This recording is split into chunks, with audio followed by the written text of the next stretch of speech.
విమర్శిస్తూ వస్తూ ఉన్నారు. అనేకులు అనేక రకాల ప్రశ్నలు వేస్తూ ఉన్నారు.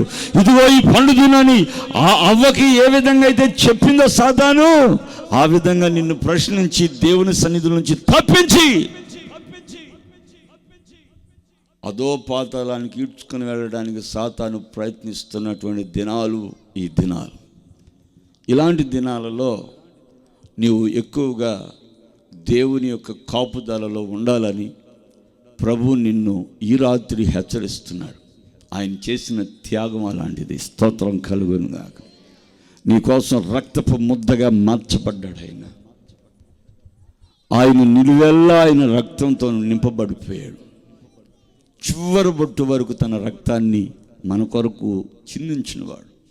కేవలం ఆయన మనలను సింహాసనం మీద కూర్చోబెట్టాలని, ఆయన అది చూసి పరవశించి